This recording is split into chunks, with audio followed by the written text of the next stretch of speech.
Welcome back to Unlockable Content. Wolfman here, Lewis Wolf. Doing movie reviews, but I want to take a second to talk really quick. Things have been rough. I've got a nice little... Wow, that's bright. Alright, so first thing, we got a new light. I have a ring light, and it's really cool. I mean, like here, check this out. Look at the difference. Hopefully I'm not going to mess this up. That's dark. That's on. Isn't that nice? Now I flip through the light settings.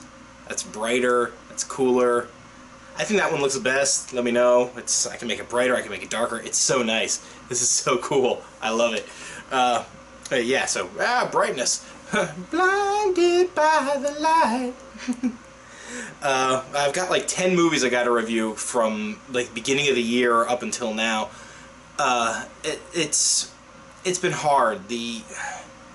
I love working on these videos, and I've got no problem doing editing and things like that, but every time I felt ready to sit on my own right now and do a video, like working on my own has felt difficult. There's been an emotional block that I've been fighting through, and I'm not really sure how to describe it. It's my anxiety getting in the way. It's hard to explain.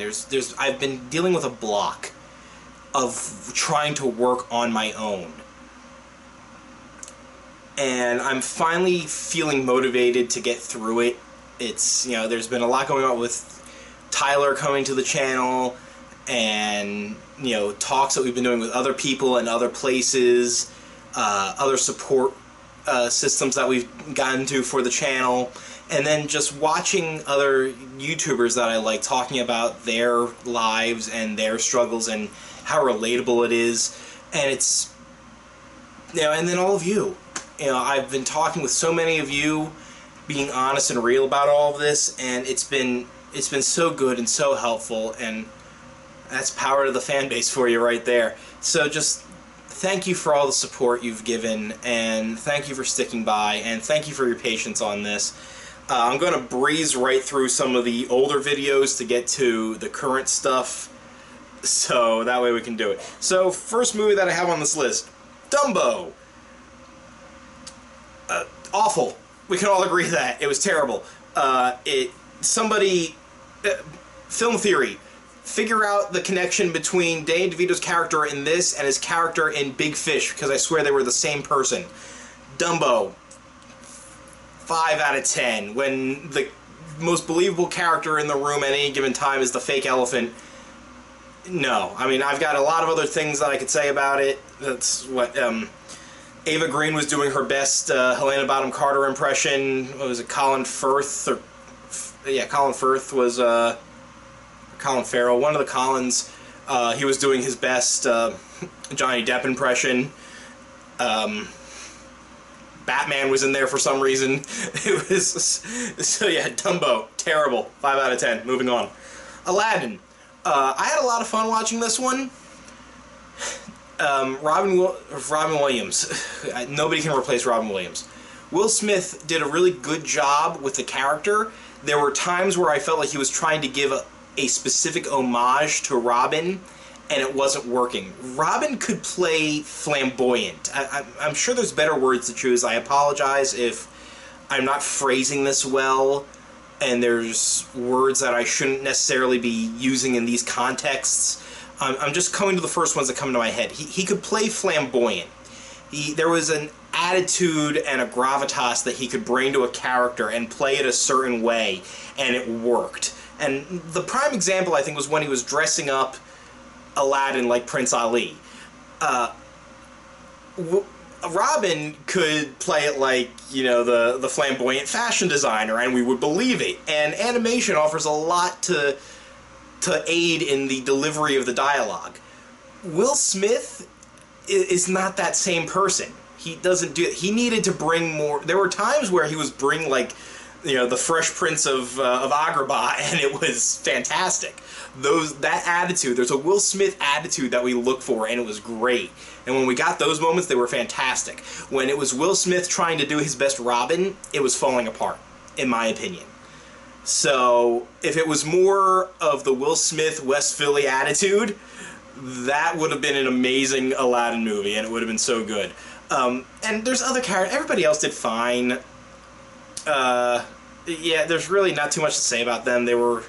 Yeah, you know the story about Aladdin. Everybody acted okay. They added some things. They did some other changes that you kind of saw coming, a little predictable. But, I mean, everybody was talking about... The whole focus about this one was, you know, Will Smith as the genie, so we're talking about that the most. And it was okay. Nostalgia goggles, a generous 7 out of 10. Tell me what you think in the comments below, what you feel about what I said about it. Let me know. I'd be curious. Next on the list, I have Godzilla. A lot of fun seeing Godzilla. It was great seeing all of the classic monsters together. That being said, though, I saw it a while ago, and this is a real testament to some of these movies. How well do they stick in my mind doing a review right after I saw it versus several months later? Honestly, like, I'm remembering it, but it's not strong in my mind. It kind of was a flash in the pan. I had fun watching it, but really not much more than a 7 out of 10, I don't think. It wasn't the worst. It just kind of was. It was fun. Just kind of was. Let's see here. Pets 2. I saw that? No, I'm kidding. It was cute. This one, I said this with the first Pets movie. I hated that there was a story. The first Pets movie ended up being a buddy comedy with, you know, figuring their way back home, and it was like it was unnecessary. It would have been so much more interesting to watch it as like vignettes of these pets in the house, and that would have been better. Knowing what I know now, you know, from that going into this movie, Secret Life of Pets 2 was a little bit more enjoyable because I at least was prepared for the fact that there was a story to it. And it was, you know, it was a solid story. I mean, it was cute as a kid's movie. I can't judge it too harshly as a kid's movie. There were some cute moments. I had some genuine chuckles out of it. Again, another 7 out of 10, I think. I mean, it's there, but it's not, like, solid in my mind. Nothing too overly special about it. So, if you enjoyed the first one, great. You'll like this, I'm sure. If you hadn't seen the first one, you can still see this one. Doesn't really impact much, and it's cute. If you want to just watch something cute, enjoy it. Next on the list should be, flip that around a little bit. End Game, Avengers. Yeah, I know it feels like so long ago, and yet there were these movies that came up before it. We're talking about that was such a big deal. It's like I almost feel like I can't even grade it. It's like, who am I to grade this, you know, wait, 10 years, 10 plus? It was this, with movies that feel like they've been with us for most of our lives. These character build-ups and these emotional moments and these strong performances from so many of the actors. It's like everybody's kind of already said everything that needs to be said about it. I had a great time watching it. It was the I can't even speak. I don't what to say about Endgame. It's 9 out of 10. You might be like, whoa, hey, all that, and not a 10 out of 10. No, Endgame, 9 out of 10. There was a lot of build up for certain things that didn't follow through. A lot of the time travel stuff people were saying was confusing, and yeah, it kind of was. You know, some characters clearly were more important than others for the build-up that they were given. So, yeah, 9 out of 10. I mean, but it was... wow. Moving on. Yesterday. If you didn't get a chance to see this movie, you missed out. Really, it was fun. It's not a theater movie. It's not you know, I mean, some of these other ones, you know, they're spectacles to really be seen on the big screen in the theater experience. Yesterday was an amazing movie. I loved it. Wait for video. It's worth spending that $17 for the DVD. It is. Get the DVD, watch it at home, and just chill and relax. It was a lot of fun. I really enjoyed it. It was a fun twist on on the alternate dimension story, and it was, it was very enjoyable to see this character's journey through this world without the Beatles and what that means for music and the world and the characters that he interacts with and some of the twists that they throw in, because there are twists of this movie, and it was like there's one scene, if you've seen it you know what I'm talking about, and if you haven't seen it you'll understand if you go see it. There's an actor in there, it never occurred to me that this guy could be this other person until I saw it and I was like, wow. And I think he went uncredited in it too, which is like, it's really kind of cool. But if you know who he is, you saw him and you were just like, hey! So that was a fun moment. Yesterday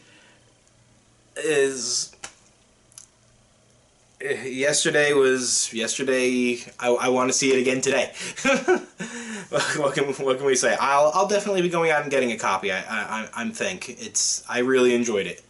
So yesterday, did I give a grade yet? Yesterday, 8 out of 10? Yeah, I'll do it. 8 out of 10 for yesterday. So next on the list, Lion King. One moment. Yeah, Savannah. Why are you doing this to me, owner? How you feeling? I woke him up from a nap for that. Oh, how you doing, buddy? Lion King. It's amazing how if you start the animated movie along with Disney's latest Africa documentary, how well they sync up. It's really a remarkable thing. It's incredible. Where are you going? Come here. It's amazing. I mean, this is practically like a shot-for-shot remake, a rendition, and it's amazing how live action it is. No, it's a CG, very well done, amazing movie. Oh, your fur is all. Gotta clean you up, buddy. Here, off to the ferret wrangler. So, Lion King, I mean, if you like the first one, you'll enjoy this. Let's be honest, people. This didn't need to exist. It really didn't. There was no point. Some of the voice actors were great. Some of the lack of certain songs was really disappointing. It was visually stunning. Let's be fair. It looked really good. I mean, but some of the voice acting was like listening to Mufasa again, James Earl Jones. And if I was actually just watching clips from the animated version recently, he spoke with a different weight in the animated version with this. This one, it felt like he was just reciting the dialogue sometimes. And it really showed to me. I felt that. And it changed the way that it felt. It changed the delivery of it. There was less weight to it, and it affected my emotion in the moment of the scene. If that makes any sense. So this movie didn't need to exist. And nostalgia goggles will only take you so far. And they shifted certain things around for certain jokes and for certain elements. And if you want to enjoy Lion King, go watch the animated version.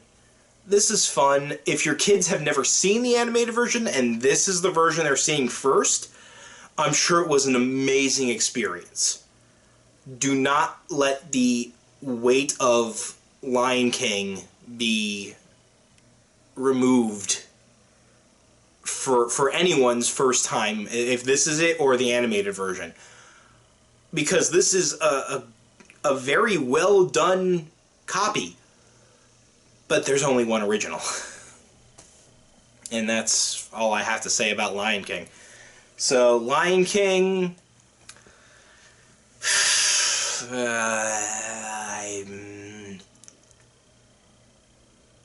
8 out of 10 with nostalgia goggles. 8 out of 10. What's next? Spider-Man Far From Home.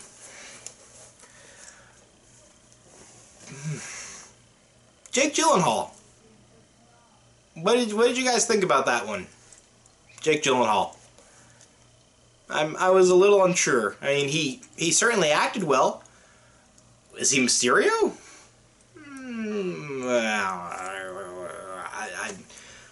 Not too bad.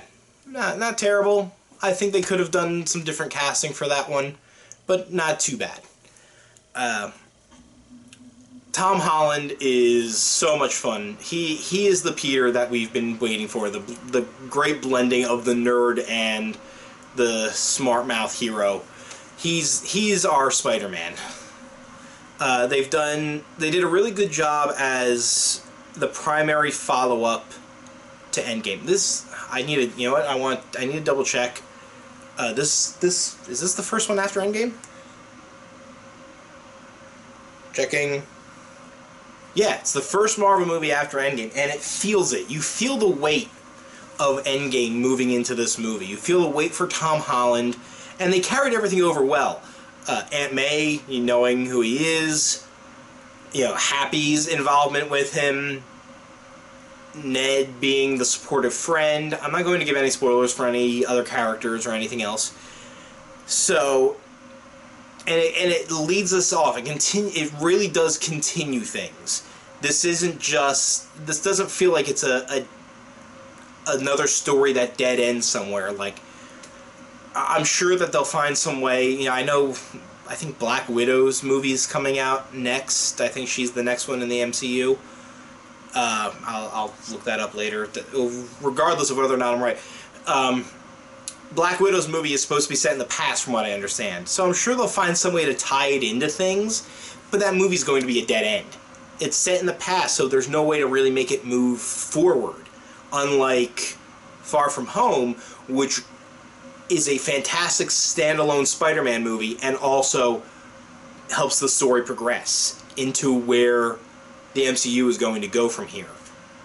It gives you a great story, and it gives you questions, making you look forward to the next thing.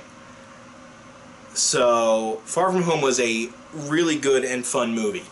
I had a lot of fun watching it. So, rating... Excuse me. Far From Home...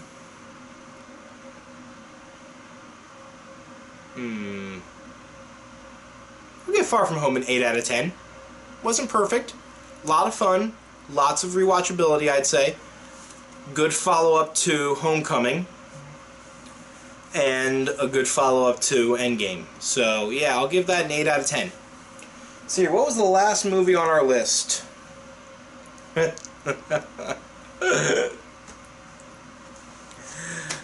Crawl! Crawl. I'm sure most of you didn't even hear about this one. I have Jesse Test Run to thank for this one. Somewhere Jesse found this trailer for this movie and said we had to go see it. And then they showed me the trailer, and we actually ended up having a lot of fun looking up all the really bizarre crocodile, alligator-themed movies. This is what happens when the sci-fi movie of the week gets a budget. That's what Crawl is. It's the sci-fi movie of the week with a budget. And if they had just kept it as a sci-fi movie, it might have even been better. This is the thing that I have to say about Crawl. It needed more shark jumping. A movie about alligators or crocodile. What the hell were they? Hold on. Alligators. They were alligators. Okay. A movie about attacking alligators needed more shark jumping. This was a B movie. And at certain times, the movie knew it was a B movie. And it needed to go all the way with it. It took itself... I don't even want to say it took itself too seriously at sometimes. It didn't go far enough. It needed to get over the top more. There were some great moments. And a lot of them are in the trailer, so I'm not even spoiling it. There's a great scene where a cop is like checking their house and alligator jumps up and grabs him and pulls him down, and it was like, that's a great moment. And it was fun, and it was funny, and you know how my opinion on jump scares. If you've ever watched any of my movie reviews, you know how I feel about jump scares. I was okay with them in this movie because we're talking about alligators. They're a surprise attacker. They come up from the water and nom. So I'm not bothered by jump scares in this movie. I'm bothered by the fact that they had a ridiculous premise. At times it felt like they knew they had a ridiculous premise and they didn't go all the way with it. They just, I mean, sometimes the gators look pretty good. And other times they look so fake. Like, it was bad sometimes. And again, like, when you're making a movie like that and you kind of know, somebody had to have known. I refuse to believe. It's like they had great ideas and they kind of stopped them. Like, there's this great moment at one point where they're trapped in the storm. That's the whole thing with, like, how the alligators get in the house. And at one point they get in the eye of the storm, and they're out and they're worried about the alligators around them, and it was like, this is a good moment. It looks good, it feels good, this is like kind of the right time for it to happen, and it goes away almost as quickly as it happens, and it's like, no, stay there. You had a good idea. Stick to it. There were times where the movie felt so long and sometimes so short, and I think it only had like an hour and a half runtime. So, like, that gives you an idea. I mean, this is one, wait for Netflix. If you really want to see it, wait for Netflix. Wait for Hulu, wherever you free watch your movies. If a buddy of yours convinces you to come over and watch it, let them spend the money on it and you sit back and enjoy. This is a movie to riff on if you can do it. This is one to have fun watching because you know it's bad, but go in with knowing it's bad and low expectations on that too, because I was at least hoping for a good bad, and this wasn't even bad. It was like average bad, which I think is even worse. Because if it's really bad, then you can like talk about it even more. If it's good bad, you can have fun with it. This is just average bad, which means it's just forgettable. So, Crawl, 6 out of 10, generously. Still over Dumbo. So that's all the movies. Yeah, I know usually I do, like, the whole, like, all the titles across the screen with all the no, just not even gonna bother. Too many. I let them accumulate like I promised I wouldn't do again, but I was trying to get through some stuff, and it took a lot for me to actually sit here and do this recording on my own. But I'm the movie guy, so this is what I gotta do. And there's going to be more Unlockable content coming your way. New stuff, and we're looking forward to it. So thanks for tuning in. Take care.